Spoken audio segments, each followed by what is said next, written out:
What's up? My name is Ronald, isa po akong OFW dito sa Singapore. So in this video, pag-usapan natin ulit yung direct hire process. Kung hindi ka man OFW, mahalaga rin na malaman mo to. Kasi kung naghahanap ka ng trabaho abroad, at least alam mo na yung steps na gagawin kung magkaroon ka na ng employer. Kung bago ka lang sa channel ko, please subscribe. Marami po tayong mga online tutorials, OEC guide, and travel requirements.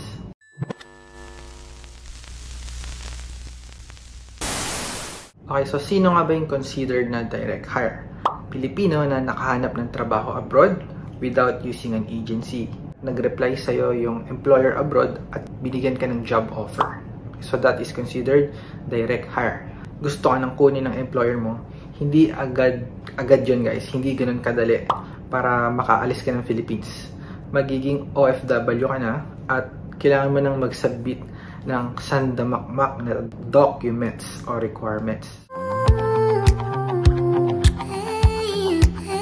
Mostly employer ang gagawa nito guys. Kailangan nyo at least 1 month bago kayo makapunta abroad. Baka kasi expect nila na meron ka ng job offer.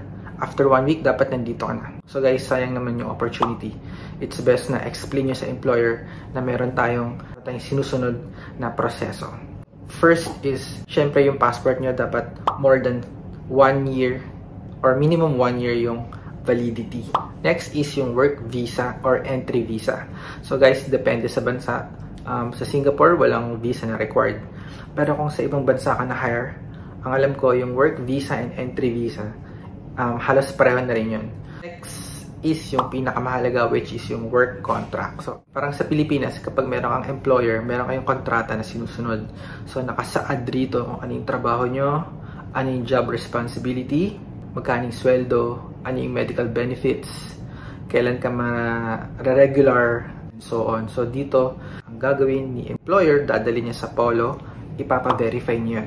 Hihingin pa sa kanya kung ano yung mga requirements na kulang. For example nga is yung business permit, business profile, any documents na nagpapatibay na sila ay taga dun sa bansang yon at nag-ooperate. Yung endorsement letter, depende to sa mga bansa na pupuntahan mo. It falls under direct ban hiring. So, hindi naman to guys, big deal. Pag lang yung pupuntahan mong bansa is bawal ang Pilipino doon, hindi sila pwede mag-hire, kailangan ng employer mo gumawa ng endorsement letter. So, again guys, depende nga ulit sa bansa na pupuntahan nyo, tulad ng US, Canada. This part here, double check na lang din with your employer kung ano pa yung mga requirements na pwede nilang na hihingin sa inyo at kailangan nilang i-provide sa Polo. Pero syempre kapag humingi yung employer ng resume nyo, TOR, transcript of records, diploma, license, kunyari license massage therapist kayo, or whatever na magsusupport sa trabaho na kinuha nyo, ibigay nyo na lang kay employer kasi baka kailangan nila yon for verification din sa Polo. Lastly is notarized statement. Susulat nyo kung paano nyo nakuha yung trabaho. Katibayan na kilala nyo yung employer at alam nyo yung trabaho na papasukin nyo. Para makuha yung template is yung nasa direct hire website ng POEA or DMW. I suggest ito na lang gamitin nyo. Sasagutan nyo to and ipapanotaryo nyo rin. Yung mga school or university documents tulad ng TOR, diploma, kahit hindi nyo na siya ipanotaryo, okay lang yun. Kasi original naman yun galing sa school.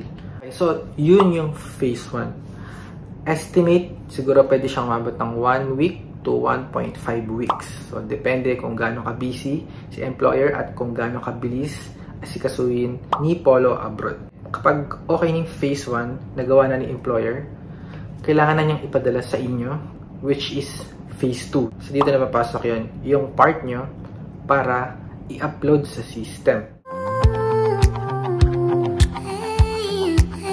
Pag sinabing phase 2, ito na yung part na kayo naman yung gagawa. E-registration account. So, ibig sabihin, kailangan nyo mag-register sa website ng DMW Online Services. So, lahat ng OFW, merong account. Merong unique ERN number. I have a video guide. You can follow it from step 1 to step 2. So, kailangan nyo gumawa ng account and i-update yung profile sa loob. So, after nun, kailangan nyo pumasok sa direct hire application button.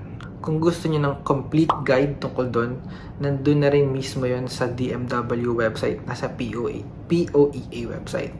Ipapakita ko. Ayan. So, sundan nyo lang yung PDF na to. Nandiyan yung complete list. Step-by-step guide kung paano nyo gagawin. Given na kompleto na yung documents na pinadala ni employer sa inyo. Uploading nga ng documents. So, kung ano yung mga binigay ni employer sa inyo, i-check nyo na lang dito kung saan nyo i-upload.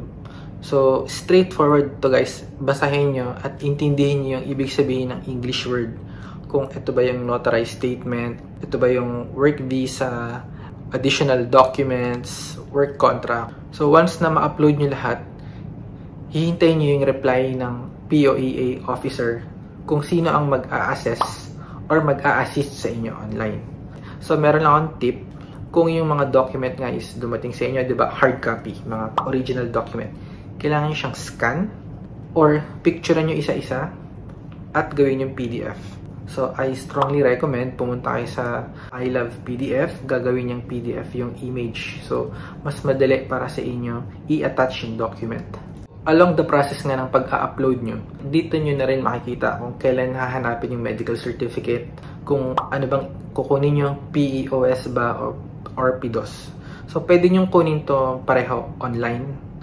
Pero kung pupunta kayo sa POEA para mag-PIDOS, dali nyo na lang yung passport nyo and yung ibang documents na pwedeng hanapin. Doon na rin kayo magbabayad ng processing fee and everything. Hindi naman lahat ng tao ganun yung gagawing steps.